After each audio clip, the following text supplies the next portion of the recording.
और अब भारतीय संविधान के जनक बाबा साहब भीमराव अंबेडकर की बात करते हैं। डीएनए में अपनी सीरीज में हम लगातार आपको यह बता रहे हैं कि डॉक्टर अंबेडकर को आज तक जितना भी समझा गया है वो उनके संपूर्ण व्यक्तित्व का 1/4 भी नहीं है। जब इस देश के सामने उनका पूरा राष्ट्रीय स्वरूप आएगा तभी देश को यह पता चलेगा कि किस तरह डॉक्टर अंबेडकर का राजनीतिक दोहन किया गया है। जी न्यूज पूरी जिम्मेदारी के साथ डॉक्टर अंबेडकर को देश के सामने डिकोड कर रहा है। इस सीरीज के तहत आज हमारा विषय यह है कि डॉक्टर अंबेडकर मुस्लिम तुष्टीकरण की नीति से कितना इत्तेफाक रखते थे। डॉक्टर अंबेडकर का व्यक्तित्व और विचार टाइमलेस थे और यही वजह है कि उनके जन्म के 125 साल बाद भी अंबेडकर के बिना राजनीति के किसी भी रंग का काम नहीं चलता। कल डीएनए में मैंने आपसे कहा था कि अंबेडकर को हर किसी ने अपने मन मुताबिक रंग में रंगने की कोशिश की थी और यह कोशिश आज भी जारी है। वामपंथियों ने अंबेडकर को लाल रंग में रंगा तो अल्पसंख्यकों की राजनीति करने वालों ने अंबेडकर को हरे रंग का चोला पहना दिया। लेकिन क्या वजह है कि अंबेडकर को जो जगह मिलनी चाहिए थी वो उन्हें दी नहीं गई? क्या यह सब इसलिए हुआ क्योंकि देश की सबसे पुरानी पार्टी कांग्रेस ने आजादी के बाद से लेकर अब तक जो मुस्लिम तुष्टीकरण की राजनीति की उसे अंबेडकर ने खारिज कर दिया था। डॉक्टर अंबेडकर को याद करते हुए और उनसे जुड़े सवालों, चुनौतियों और दावों की पड़ताल करते हुए आज ये सवाल हमारे सामने है कि क्या डॉक्टर अंबेडकर को तुष्टीकरण के विरोध की सजा मिली थी? देश के मुसलमानों और भारत के बंटवारे पर डॉक्टर भीमराव अंबेडकर के जो विचार थे उन्हें लेकर आज भी विवाद होता रहता है। मुसलमानों को लेकर डॉक्टर अंबेडकर का सबसे बड़ा एतराज ये था कि कांग्रेस हर हालत में मुसलमानों के तुष्टीकरण में लगी रहती है। अंबेडकर का मानना था कि कांग्रेस मुसलमानों की हर मांग को स्वीकार करती है लेकिन अछूत माने जाने वाले दलित वर्ग को वो अधिकार नहीं देती जो उन्हें मिलने चाहिए। अपने जीवन के आखिरी वक्त में डॉक्टर अंबेडकर ने बौद्ध धर्म स्वीकार कर लिया था। बौद्ध धर्म स्वीकार करने से पहले डॉक्टर अंबेडकर ने कहा था कि वो पैदा तो हिंदू हुए हैं लेकिन उनकी मौत एक हिंदू के तौर पर नहीं होगी। जानकार ये भी बताते हैं कि डॉक्टर अंबेडकर की ये बात सुनने के बाद हैदराबाद के निजाम ने उनका धर्म परिवर्तन करवाने की बहुत कोशिश की थी और उन्हें करोड़ों रुपए भी ऑफर किए गए थे। ऐसा इसलिए भी हो रहा था क्योंकि दलित और शोषित वर्ग के लोग डॉक्टर अंबेडकर के बहुत बड़े समर्थक थे। लेकिन डॉक्टर अंबेडकर ने निजाम के ऑफर को ठुकरा दिया। अंबेडकर का मानना था कि निजाम सहित तमाम दूसरी ताकतें जिसमें दूसरे धर्म के लोग भी शामिल हैं उनके और उनके समर्थकों के धर्म परिवर्तन की दिशा में काम कर रही थी। डॉक्टर अंबेडकर का मानना था कि दलित और शोषित समाज हमेशा धर्म परिवर्तन के निशाने पर रहता है। इस बात का जिक्र एरिक लुइस बेवर्ले की किताब में भी मिलता है जिसका शीर्षक है Hyderabad, British India and the world. 1947 में पाकिस्तान बनने के बाद वहां अल्पसंख्यक हिंदुओं पर अत्याचार किए जा रहे थे। ये अल्पसंख्यक हिंदू दलित थे जिन्हें पाकिस्तान से भारत नहीं आने दिया जा रहा था। तब बाबा साहब ने एक लेख लिखा था जिसमें उन्होंने पाकिस्तान में रह रहे हिंदुओं को सलाह दी थी कि जबरन मुस्लिम बनाए जाने से बचने के लिए वो जैसे भी संभव हो भारत आ जाएं। मुसलमानों पर केवल इसलिए भरोसा न करें कि उनकी सवर्ण हिंदुओं से नाराजगी है, ये बहुत बड़ी भूल होगी। 1946 में आई डॉक्टर अंबेडकर की किताब पाकिस्तान और द पार्टीशन ऑफ इंडिया में उन्होंने लिखा था कि पाकिस्तान के बारे में सोचना भारत में एक केंद्रीय सरकार बनाने के मूल विचार के खिलाफ है। इसलिए हमें भारत का संविधान बनाने से पहले पाकिस्तान के मुद्दे को सुलझाना होगा, तभी हम एक सशक्त संविधान की नींव रख पाएंगे। और इसी किताब में उन्होंने आगे लिखा है कि मुस्लिम समुदाय भारत और पाकिस्तान में एक केंद्रीय सरकार नहीं चाहता। इसके पीछे उनके अपने तर्क हैं और उनके तर्कों को देखकर लगता है कि एक केंद्रीय सरकार बनाना भारत के मुसलमानों की आंखों का कांटा है।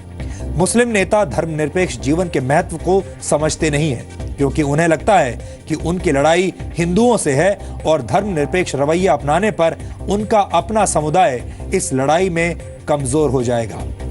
उन्होंने लिखा था, दुख की बात यह है कि अमीरों के खिलाफ न्याय की लड़ाई में गरीब मुस्लिम गरीब हिंदुओं का साथ नहीं देंगे। पूंजीवाद के खिलाफ लड़ाई में मुस्लिम मजदूर कभी हिंदू मजदूर का साथ नहीं देंगे। भीमराव अंबेडकर हमेशा दलित और मुस्लिम राजनीति के गठजोड़ के खिलाफ थे। डॉक्टर अंबेडकर के भाषणों और लेखों के संकलन को स्टडी करने पर हमें उनकी कही गई एक महत्वपूर्ण बात मिली। उन्होंने कहा था, मैं मुस्लिम भारत और गैर मुस्लिम भारत का विभाजन बेहतर समझता हूं, क्योंकि ये दोनों को सुरक्षा प्रदान करने का सबसे पक्का और सुरक्षित तरीका है। अवश्य ही अन्य विकल्पों में ये अधिक सुरक्षित है। डॉक्टर अंबेडकर का मानना था कि इस देश में मुसलमान हमेशा ही शासक वर्ग रहा है और अगर दलित और मुसलमानों का गठजोड़ होगा तो दलितों का भला नहीं हो सकता, उनका शोषण ऐसे ही होता रहेगा।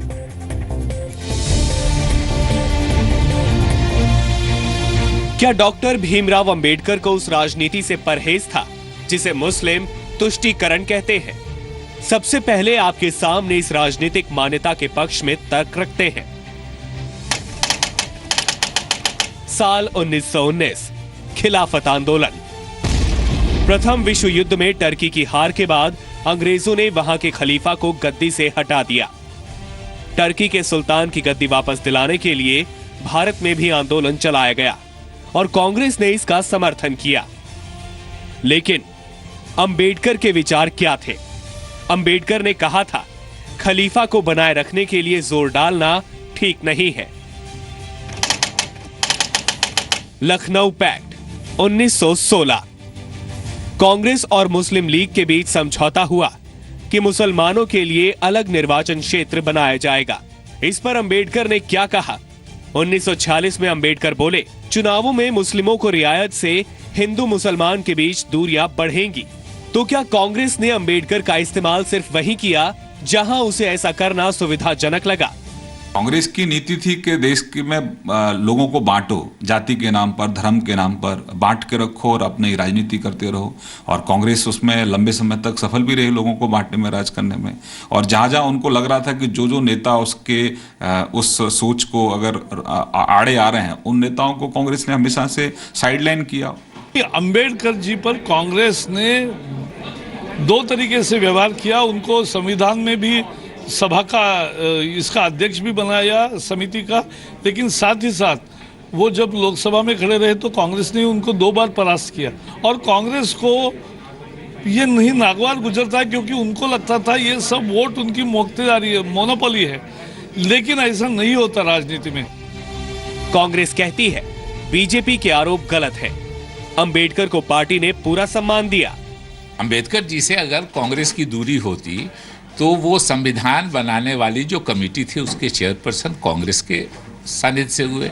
गांधी जी, नेहरू जी के उनकी निकटता थी, इसलिए पंडित जवाहरलाल नेहरू के कैबिनेट में वो लॉ मिनिस्टर थे।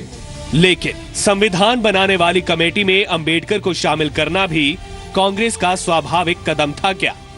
ये एक ऐतिहासिक तथ्य है कि अंबेडकर संविधान समिति में पहली बार कांग्रेस की ओर से नहीं बल्कि मुस्लिम लीग की ओर से चुनकर आए थे।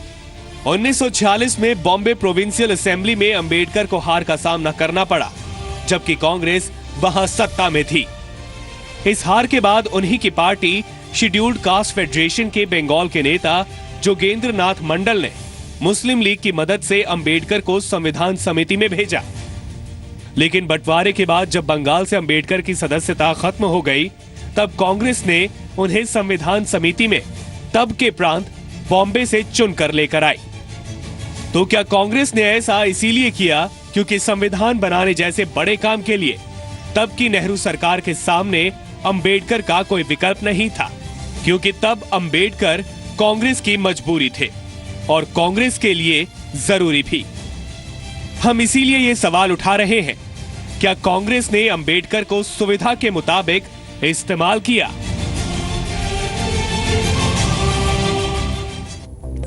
हमें लगता है कि डॉक्टर भीमराव अंबेडकर ने जिस तरह से सामाजिक न्याय और आम लोगों के अधिकार की बात की, वो अपने आप में शुद्ध राष्ट्रवाद है। हमारा मानना है कि डॉक्टर अंबेडकर को ठीक से समझे बगैर भारत आगे नहीं बढ़ सकता और इसलिए अब वक्त आ गया है कि बाबा साहब अंबेडकर के पूरे राष्ट्रवादी स्वरूप को देश के सामने लाया जाए और उनके साथ न्याय किया जाए।